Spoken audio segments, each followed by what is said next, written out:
Welcome, fellow castigators. Now that the Batman Part 2 is officially on its way, we may as well talk about the things it should contain. I wish it had a better title, but I'm excited nonetheless, because The Batman was really quite good, but not perfect. If they play their cards right, a sequel could be even better. So, here's 10 of the things I would like to see in the next Batman film. Number 1. The old blue and gray. Now, Robert Pattinson's Batman costume is pretty fantastic. The cape collar allows him to move his neck while keeping that nice Batman silhouette. His armor is thick enough to believably deflect bullets, but light enough to not restrict his movements. His leather cowl has a realistic seam line on the mask piece, with a mouth opening angle that complements his facial structure. And best of all, the suit is more or less black and gray.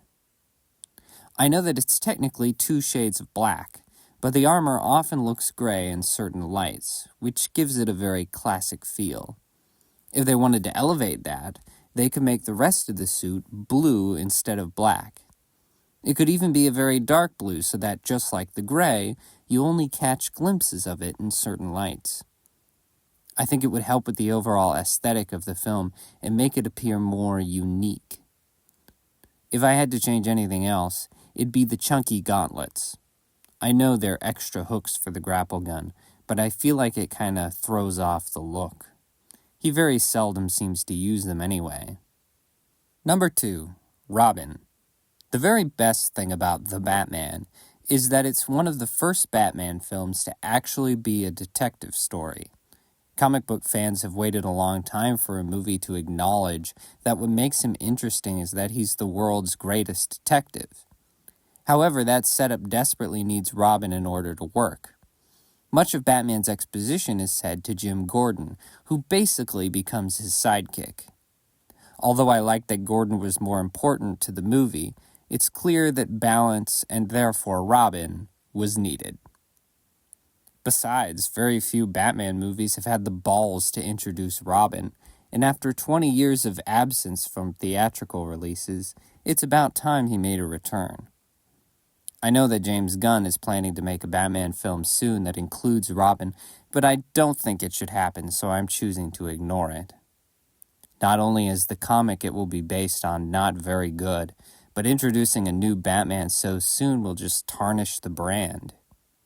With the average audience already experiencing superhero fatigue, why make an unnecessary risk? Warner Bros. Was smart not to release a solo Batman film until a decade later. Number 3. Talia or someone else unique. In the past, Batman has dated journalists, lawyers, and psychologists, but they usually end up being basically the same character. If the next movie is going to have a love interest, they should steer clear of journalists and Catwoman. Although the Zoe Kravitz Catwoman should return eventually, of the options that are left, I think the most interesting would be Talia al Ghul. Talia is the daughter of Ra's al Ghul, the leader of the League of Shadows. Batman is conflicted between his love for Talia and his desire to stop Ra's. Talia is equally conflicted between Batman and her allegiance to her father, whose methods she doesn't entirely agree with. I know this runs the risk of the story becoming too big for itself if the League are the villains, but a creative writer should be able to sort it out. One thing they could do is adapt the storyline where Mr. Freeze is working for the League. Which brings me to number 4. Victor Freeze.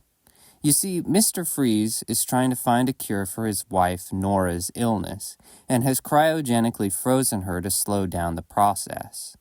Freeze will do anything to fund his research, often resorting to crime.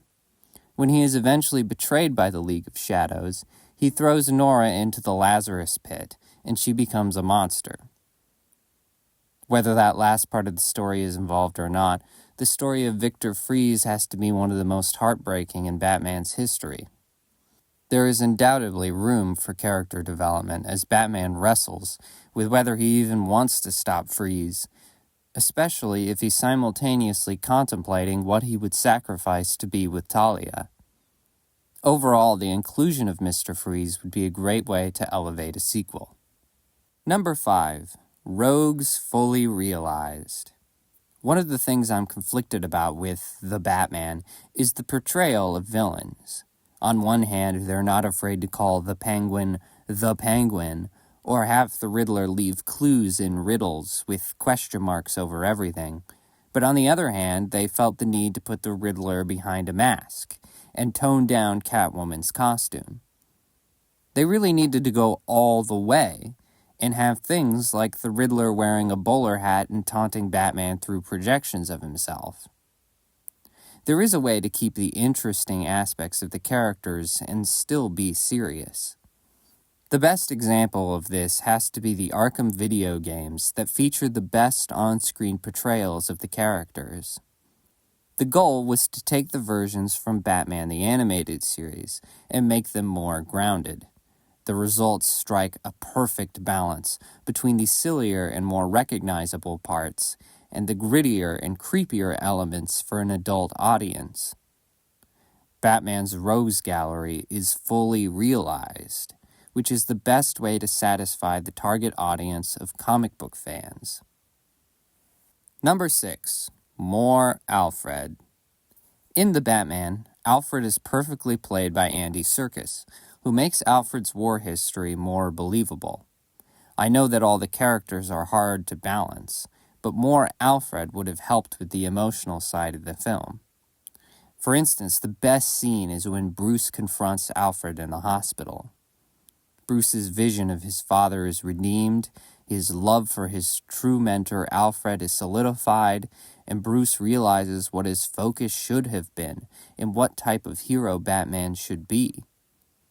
All of this would have hit even better if we had gotten to know Alfred more. I'd also like to point out that the Wayne Manor housekeeper, Dory, played by the wonderful Sandra Dickinson, could easily be Dick Grayson's Aunt Harriet, which would be a perfect way to introduce Robin. Number 7. More themes. Michael Giacchino's Batman score is excellent, but it only has 3 repeated themes: Batman's theme, Catwoman's theme, and the Riddler's theme, which is basically just Ave Maria. This wouldn't be much of a problem if the movie wasn't almost 3 hours, and the score becomes a little more repetitive than it should be. In contrast, Danny Elfman's Batman score is full of many memorable themes in a much shorter movie. I hope that Giacchino returns to do the score again, but I also hope that it's more variable the next time around. Number 8. Wayne Enterprises. Although it was smart to keep Bruce Wayne's finances out of the picture, as that can often be one of the more boring aspects of Batman, it was frustrating to see Bruce treat the company so flippantly when it's what funds his ability to be Batman. Also with Wayne Enterprises comes Lucius Fox, the character who ensures the audience's suspension of disbelief regarding Batman's gadgets. If they're going to continue to introduce things like grapple gauntlets and glide suits, they're going to need Lucius Fox to build it. I would especially be pleased if they introduce Lucius to upgrade the glide suit to a glide cape. Number 9. Colors. Now, the Batman is shot pretty well, and the color grading is quite professional. The movie just looks good. I like that they weren't afraid to have Batman in light in some scenes, like at the funeral or the ending. That being said, if the movie is going to be as long as the last one, and it probably will be if it's another mystery, then it must have a wider color palette. As I mentioned in previous points, this would be helped with costume changes, but it's also a matter of set design and set dressing. Gotham City should have more color variety, as cities usually have. It would also help if they didn't rely on the volume and stuck to real environments. Screen environments will always look drab, no matter the color. Finally, number 10. Alter with restraint. Even though the Batman is not perfect, it's still absolutely headed in the right direction.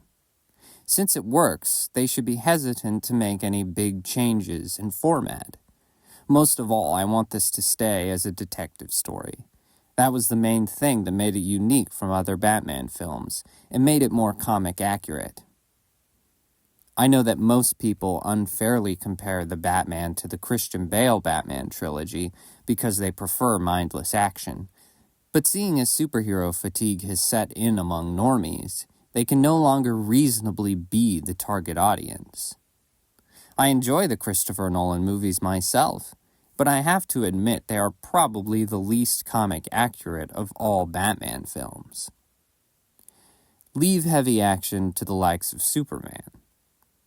That's not to say the Batman doesn't have great action scenes. I'm just saying that portraying Batman as the world's greatest detective should remain a priority. In conclusion, I hope that The Batman Part 2 is another exciting, plot-twisting, and emotional entry into the legendary lore of Batman.